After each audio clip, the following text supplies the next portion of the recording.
All right, welcome to Come Draw from the Well. My name is Victoria Fisher, and today I am again joined by Cynthia Hofmann-Coale. We are going to talk about parasites, the mystery of stealth proteins. Oh, yeah. So I don't know if you listening or watching have noticed, or if you've noticed on social media, all of the health influencers are talking big time about everything goes back to the gut, yes, but everybody has parasites and you have to get rid of parasites in order to be healthy. So we wanted to kind of shed some light from our experience with it and talk about kind of demystifying the whole parasite conversation and what the truth is actually behind it. So with that being said, let's dive right in. What do we have to say about parasites today? All right, so Well of Life Center has been established for, we're in our 17th year now. Interestingly, we've been talking about parasites since day one because that's my story. Yeah. Right? So I've been talking about parasites. I remember working with a client early on at the Well, where we talked about the vulnerability of the gut. So one of the things that we do know is that the biochemistry of the body is made up of bacteria, it's made up of viruses, it's made up of candida, mold, fungal presence. It's made up of parasites. Like on a cellular level, these things coexist in harmony within the metabolic body. Yeah, at trillions of cells compared to ours. Trillions of cells in replication. And their turnover rate is transient depending upon the stresses being placed on or in the body, right? So if the gut is being attacked by foods of unknown origin or benefit to the metabolic body, some of these influencers, bacteria, viruses, parasites, candida, mold, fungal presence, will replicate very quickly because of the stresses. And when it is stressed to the degree that the body can no longer be self-healing or self-regulating, is when we begin to see the over-proliferation of one or the other. Right, and that happens, though, not just because of the presence of parasites. Right. Or the presence of bacteria. That happens because of dietary intake. So Correct. If we're eating processed foods, if we're eating things that don't have a high bioavailability, that our bodies really can't break down or Correct. even recognize because and it all begins with recognition, right? Because our digestive system doesn't begin in our stomach. Our digestive system begins in our brain. Yeah. And so the minute we see food, there is an interpretation on a cellular level of what is it going to take to break that food down and to metabolize it, to get it so that it is worthy of the temple, right? How do we move the story of the temple forward? And so, advertisers know this. Yeah, absolutely. You watch commercials, and you see that burger on the grill smoking and sizzling. You're already producing digestive enzymes in your mouth in preparation of something you're just looking at. Yeah. You're not even putting it in. And in the grocery stores, how things are laid marketed, out, how it's laid out. Yeah, definitely. It's strategic, right? It's strategic. And if you go into the store hungry, it's all over. You're over. It's done. It's a game over, right? Absolutely. And even there are those who are not eating, who are doing these fasting programs, which is really big. We talked about that in one of our last podcasts, that are causing such distress to the body because they're not away from those influences, right? Fasting means shutting the body down in mind, body, and spirit, right? It's literally going into a respite when you're fasting. Okay. You're separating yourself from everything. But what people in fasting are doing is they're still on their cell phones. They're still looking at Facebook. They're still going into stores. They're still communing with friends.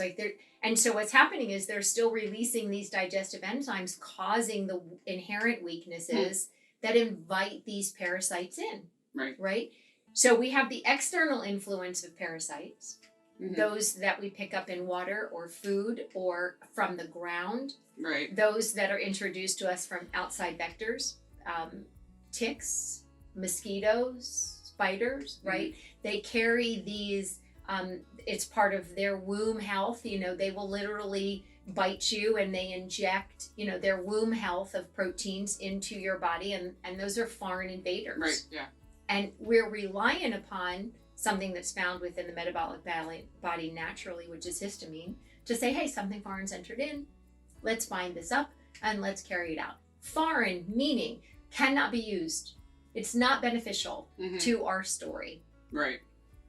And so since the beginning of the well, we've been talking about it. This client coming in, as I was sharing earlier, when we began introducing the concept that there was a parasite that was present, I can remember the argument toe to toe, very well, that I'm making it up. That it's not possible. It's not part of the story. It's not. There are no such thing as parasites. I didn't go to Israel. I didn't go to Egypt. I didn't go to Africa. I didn't. We had to go to a foreign country in order to be able to get it. Right. Yeah. That's one of the biggest common misconceptions is American-wise that we don't have parasites here. 90% of the doctors say that it's not possible. Right. That it doesn't exist. You had to have gone to a foreign country, been born in a foreign country, had some type of very weird exotic exposure, when you can literally just go to play in a puddle, go to a grocery store. Go to a grocery store, yeah. And buy a food from another country. Buy groceries off of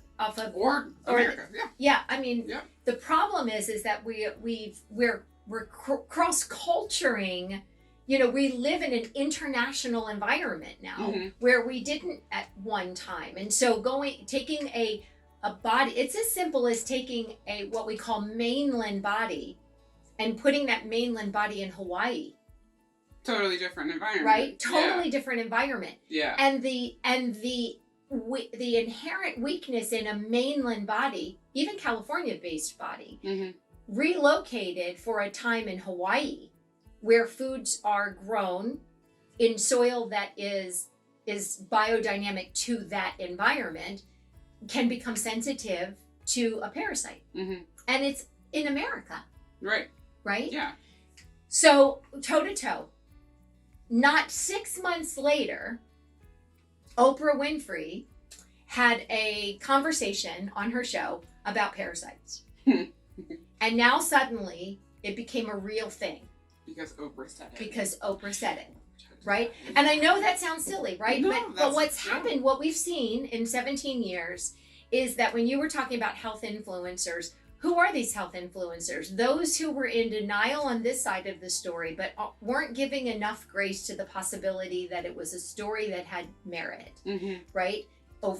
They didn't believe it here, but they believe it here. Yeah. Dr. Oz, same thing. You can go back and you can look at tapes where he argues that it's not possible to have parasites in a body unless you've gone into a foreign country. And then suddenly there's this whole program that he has about parasites, and now suddenly there's a realism to it. So what we're seeing now is truth that we've known for 17 years, is that we've got every cell in our body has a protein component to it. Every cell. It cannot exist without the presence of protein. Right. That's what drives the engine. That's the ATP. That's what gives that cell the energy. It's its fuel, and it's supported by amino acids. It's supported by minerals. It's supported by essential fatty acids. It's supported by all of these other streams. But the engine has to continue to burn, and it needs that protein to do so. Right. So what's happening right now in the dietary world? What is the big push right now? We saw it early on 17 years ago. We've talked about it, right? With the plant-based and vegan, vegetarian. Yeah. 17 years ago. Sickest people that walk through our door, vegan vegetarians. I'm sorry, I'm not judgmental. I'm just simply saying this is the evidence of what we're up against, right? I myself, that's part of my story. Right. But now we're in this whole plant-based dieting. And in the plant-based dieting are fake meats, are fake proteins. These aren't proteins that are designed in nature to do what nature asks us to do. Right. And sometimes too much of a good thing can be a bad thing, right? Yeah, absolutely. I can have beans, but if I'm not if I'm not balancing it with other foods that are designed to stoke, to build, to create harmony within my digestive system, I'm going to have that inherent weakness that's going to invite the overproliferation of these proteins that break down, right? They're like little Pac-Men. Right. They break down the fat, they break down the sugars, they break down. And so now they're talking about these parasites. Yeah. And what are they really talking about? These kind of rogue proteins. Rogue proteins. Yeah. Now, with all of that, I'm just thinking about it. Could it even be that some of these rogue proteins are even like self? They're our own. Yeah, they're our own proteins in the tissue breakdown because of the loss of integrity, because of the loss of structure, like the raw materials. So we're not getting the raw materials in. Yeah. So now we have these little proteins that are being kind of kicked off. And they develop a community, right? They develop their own little community. It's a coagulation of their existence, right? So if a cell is damaged and it's lost, I'll put it into the simplest of terms. So if a cell, which is made up of a complication and a compilation of this network of intricacies, if it loses a function, it searches out for a cell that has that function, and it attaches itself. Okay. And when it attaches itself, each cell in the body dies and gives birth to its like self. So it's an unhealthy cell having attached itself to a healthy cell because it benefits from you, right? Okay. Benefits from that. And so what you have is... Parasite. That's a parasite. Right? Exactly. That's what a parasite is. Because remember, if whatever that cell is missing, having attached to another cell, right? It's going to live off of that and pull from that. Exactly. Yeah. It's a vector. Right. It's a vector within its own existence. But now picture that if this has got a protein and it's bound to another protein, because it might be missing an essential fatty acid, it might be missing a mineral cascade conversation, right? It might be missing something here, but this cell has it. And now we have this coagulation that says, oh, hey, I'm going to attach myself to you because I'm in need, right? Right. And I'm going to live off of you, vector personality, right? Parasitic personality. Right. Now what we have is a cell that doesn't just have its own natural healthy balance of proteins. Now it's got an overproliferation of protein. Got it. Yeah, because it's still that unhealthy cell is still bringing something to the table. Correct. Even though it's incomplete in and of itself, it's still bringing something to the table that healthy cell doesn't need and or want. Right. So now let's imagine that you've got too much of that stuff. It's within the cell to detoxify. The cell knows how to detoxify. Let's just get some of these, again, health influencers. Let's just lay it out on the table. You don't have to tell the cell how to detoxify. God designed it to do so. Absolutely. I cut myself. I do not have to send a message to my body to teach it how to heal. It already knows how to do that. These are mystifying. This goes beyond human comprehension. This is a spiritual dialogue that we do not have access to. But if we settle into the known that there is something that is innately available to us, it's the detoxification process. Yeah. Since the beginning of time, the cell knows how to do it. It's been designed to do it. When it can't do it, it's not as simple as telling it to do it. It's not as simple as saying, here, take this glutathione and detoxify. You've got MTHFR, conversational of its own, right? You've got these weaknesses, these inherent weaknesses in the cell. It could be because if you've got these coagulation of cellular distress, it can't detoxify well because there's an interference field in its ability to do that, right? Yeah. So do we need to take extra methylation to teach the body how to do that? Do we need to take extra glutathione to tell the body how to do that? Or do we recognize what the influences are, which may be an overproliferation of these proteins, and clean them up on a cellular level? And then once you do that, you free the cell up to go back to doing what it's been designed to do naturally, and it can.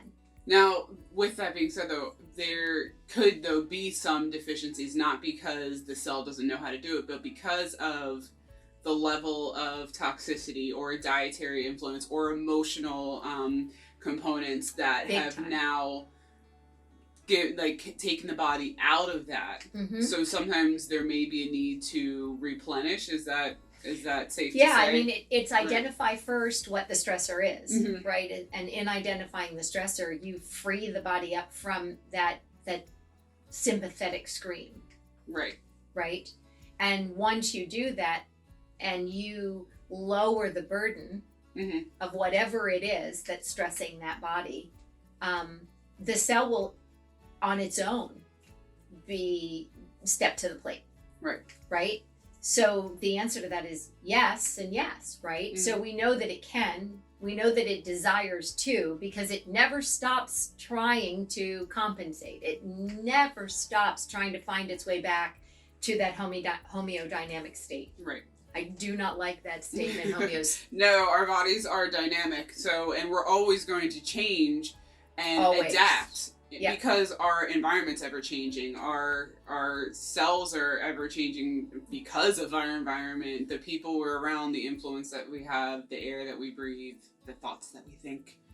Because as a man thinketh in his heart, So he is. So with that, our cells do have to have a level of adaptation. So we can't just be static. No, you can't, and you can't try to get back. I to- love when people say, I want to get back to the way I was. Well, that led you to here. Right. Right? So it's understanding how do we promote the body to another level of existence, because if the vulnerability existed back here, I don't want to go back. Mm-hmm. I want to move the body beyond where it was so that it's able to endure the stresses being placed on it and in it. Right. So when the cell adheres, this unhealthy cell adheres to another cell because it's deficient, and it brings with it its inventory. And it then gives birth. It dies, goes through its death cycle, and then it gives birth to its like self. Now you have mutation. Because is it also bringing in some of the components of that attachment, that relationship, or whatever it may be? So it's not just, okay, this isn't just an identical daughter cell. It now has other genetic material. Correct. Too much genetic material. Correct. Yeah, and so it's why we're so vulnerable now in the state that we're in with some of the when I talk about the climate that's presently out there, Political, socioeconomic, demographic, you blah, name blah, it, blah. right? That climate leaves us vulnerable. It leaves us vulnerable on all those different levels, and so when this mutation happens, and then you come in contact with something that is chemically derived, and it's placed within the human host, and then we ask the body to deal with that, and we already have that sensitivity within the cell to cell communication. Then what we do is we begin attacking ourselves again, and that's what a lot of these rogue proteins are, these stealth proteins that are causing diseased pathology within the body. Is that we had the coagulation, we now have the mutation, we now have the vulnerability of something chemically derived being put into the human host, and the inventory of how to come up against it isn't present. The cell no longer knows how to identify good guy versus bad guy. So everybody's a bad guy. And that's what a lot of these stealth proteins are. Right. And so they come off as being parasitic in nature, because again, the cycle continues to repeat itself. So just to clarify, we can absolutely have external parasites that come in, create a level of stress. Sure. And we do have protocols and things in place if that is something that your body is indeed dealing with. Yeah. But we don't just want to say, hey, go on a parasite detox because parasites are killing you and robbing you of everything, and you need to kill parasites in order to move forward. Yeah, that's a dangerous thing, because you're gonna push that liver. 600 functions. Liver's got 600 functions. You push that liver too hard, and what function is going to check out? Or too right? Yeah.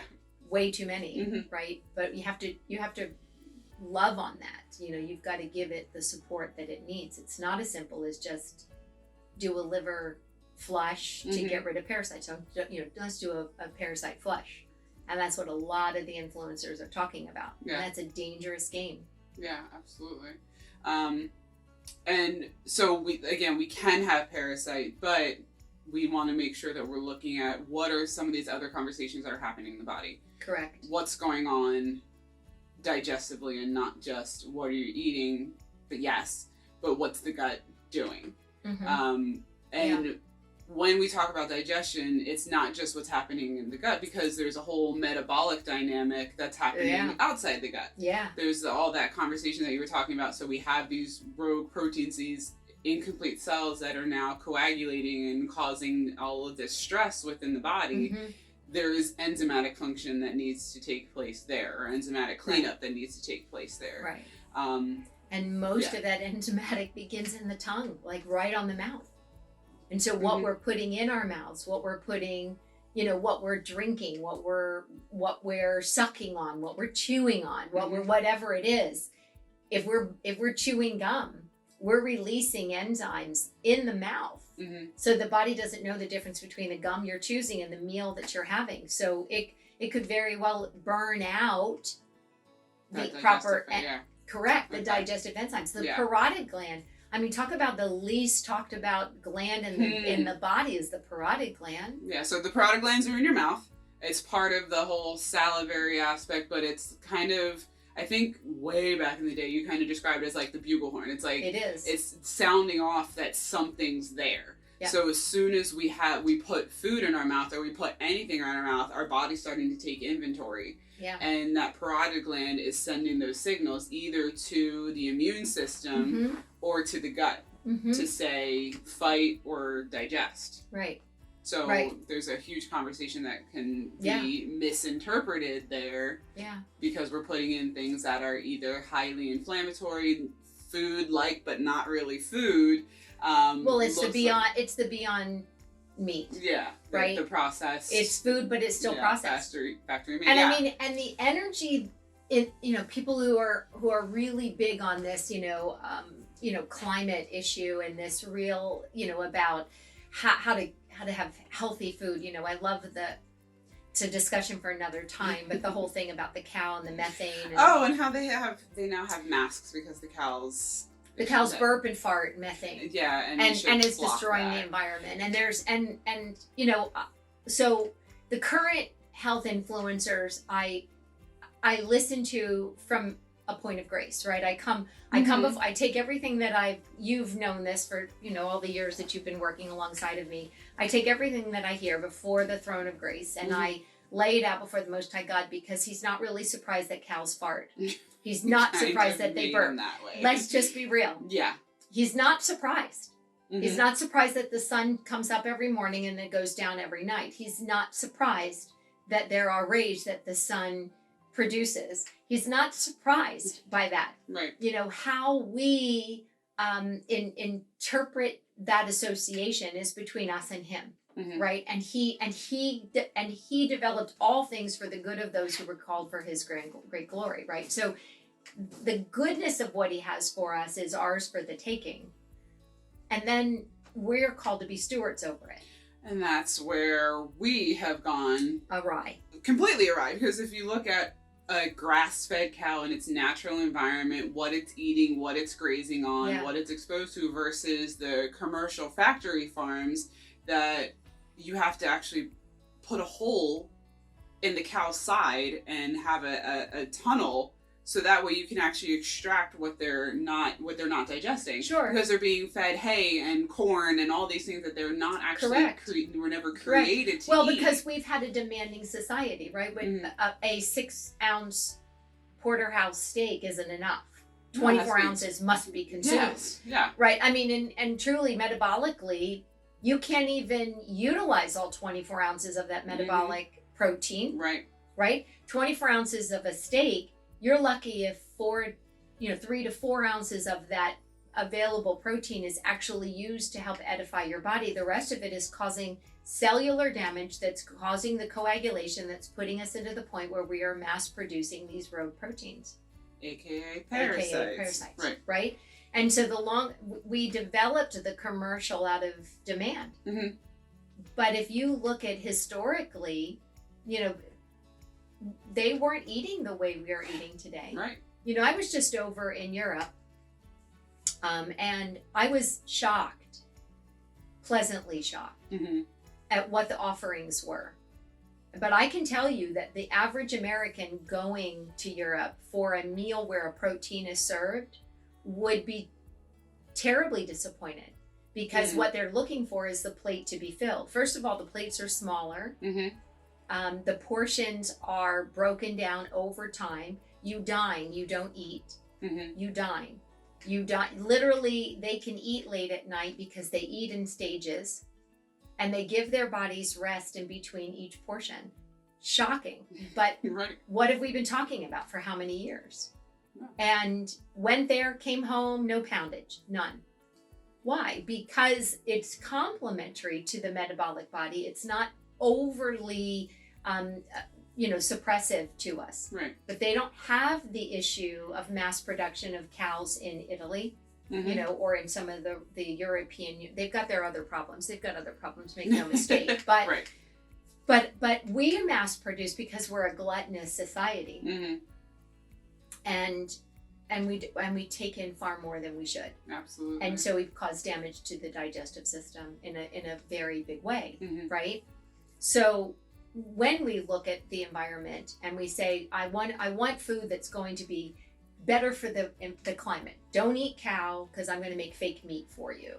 The energy that's needed from a factory point of view to mass produce fake proteins is greater an influence on what will ultimately be more damaging to our environment because of what's necessary, what energy is necessary to make something fake, is going to be more damaging to our environment in a different way than what nature provides. And if we just go back to doing in the life of a cow what a cow was designed to do, we wouldn't be having this issue. Because the truth is, if I eat junk, I get gassy. Cows eat junk, they're going to be gassy. Exactly. But most cows, they'll poop, they're supposed to, and they'll pass gas, they're supposed to. Gas isn't always a bad thing. No. But if they're burping in commercial environment and they're pooping or farting in a commercial environment, it's because they're eating foods that they shouldn't be eating. Right, absolutely. And which goes back to now we've taken things we've gotten out of the natural order, the natural way of doing things, and it's come down to the human influence that has put us into a place where now we need different alternatives because we've adulterated what God has originally designed. I love the book. I've had all of our staff read it, Omnivore's Dilemma. Love that book. And because it really, and I actually think it should be on the must read for every child. And they do have children's version of it. They do have a children's version, yes. Which I'm really excited about. We've been talking about this since the beginning. But I make all of our staff read Omnivore's Dilemma because I want them to understand kind of where we're coming from, our model. If you're going to work here, you're going to be a part of our story. There, you have to have an understanding of why we do what we do. Absolutely. And Joel Celestine, who I just adore in Virginia, talks about the biodynamic farming. He talks about how we build a farm that each member of the family in the farm feeds the existence of the other. And when the conversation, I watched an interview with him when the agenda, of course, was that cows are bad. I mean, I'm in my 60s now, and I've been around long enough to remember that eggs were bad for you. I've been around long enough that beef was bad for you. Butter is bad for you. That butter was, because margarine, margarine was like what I grew up on, right? And thank God for my adopted grandmother who, gave me butter and, for the first time, found heaven on earth in a bar. And still find heaven and earth on a bar. Isn't that funny? It's pure bar. Sorry. But when we look at it, I've been around long enough to say that if there's an agenda that's out there to try to shut down a market because something needs to be promoted, you know, robbing Peter to pay Paul. That's the old expression, right? Yeah. Something will always be bad. Something will always be bad. And yet, if all of nature was bad, what was God thinking? What was he thinking? Yeah. It's not God that made the mistake. We have. Right. We've misinterpreted that which he intended because we haven't honored it the way it needs to be honored. And it also goes back even to the flesh and the sin nature that we want to be God. We want to be like God. So we take what God has created because we can't create on our own. Amen. And then we take it and make it our own, and it just falls apart. It doesn't work the way, because we are finite. We don't have the resources. We don't have the infinite wisdom, and we are not outside of space and time. We're created beings, and we can't create. So and I can remember when fat was bad, and you know, if you have cholesterol issues, you go on a fat-free diet. And what we found is people early on in the well, fat-free diets were really big because cholesterol was bad. So they were on a fat-free diet, and what ended up happening is they were developing blood sugar issues. People were coming in with pre-diabetic symptomatology, and their cholesterol didn't get better. Right. It just didn't. And they were in the absence of fat. What started happening is short-term memory loss, issues with hormonal disruption. Like all of these things were happening because we weren't allowing cholesterol to do what it was in nature designed to do. Right. So when we look at these stealth proteins and we say we need to detoxify them, what are we doing? What are we doing? On some level, we're going to be causing, through downward causation, another problem. And we really need to take pause to it and just go, just because it's in doesn't mean, you know, it's great. Hey, look, as you know, I'm always, I remember when the whole CBD thing started happening, right? What did I say? It's out, you know. I would say the jury is out on it. Let's take a step back. Take a step back. I don't jump in. I wait. Right. And we have found ourselves to be tried and true, consistently true, because we will step back and do the research. We want to wait. We want to look at it from a big picture, and then we bring everything before the Most High God and say, how do you want this woven into your story for your children? Yeah. And I can't honestly say that we were wrong about the whole CBD thing. No, and because we don't promote it as like, okay, you need to take it for this reason.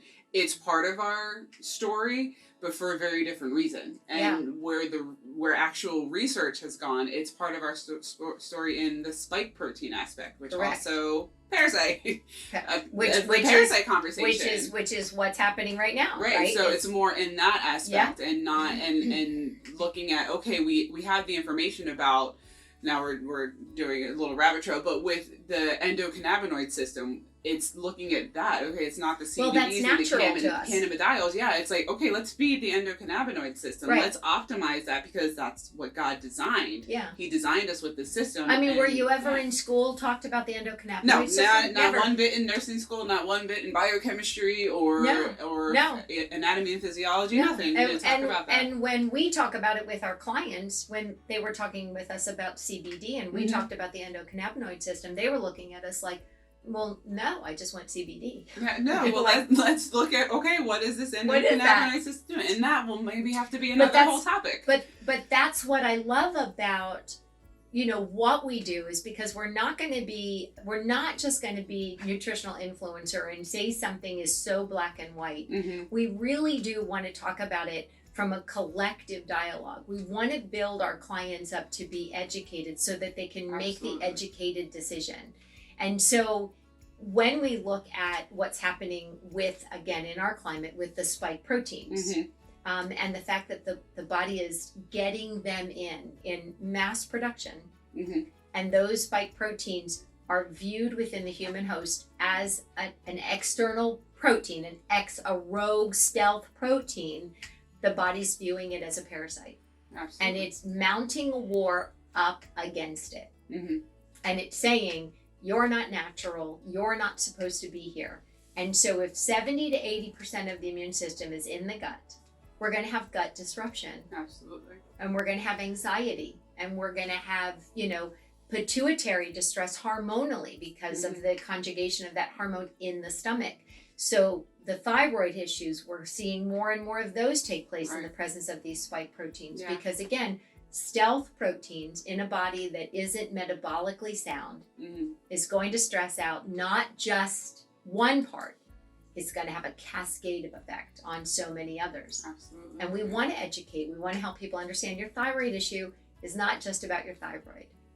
Your TSH is not about the thyroid. It's about the pituitary, right? So we want to help people understand that sometimes it's about what they're putting into their body that's influencing these numbers, and that it's not as simple as just taking a medication or taking a supplement. Or taking a oftentimes supplement. People come in and they say, I read about the supplement, I heard about this, and I should be on this protocol. So what do you say to clients who say, I think I have parasites, I want to be on a cleanse, I want to try this protocol, I bought this protocol because I've had clients come in and they're already an established client here coming in and they do their research, which is totally fine because we want clients to be educated, but they take that step and they say, well, I think this is what I need, so I'm going to buy this protocol. Well, and I watched a podcast. Yeah. Sorry. Thank you for joining us on today's episode of Come Draw from the Well. Since we had such a great time talking about parasites and the mystery that is this stealth pathogen or stealth protein, we're going to continue in part 2. So please join us for part 2 of Parasites, the mystery of stealth proteins.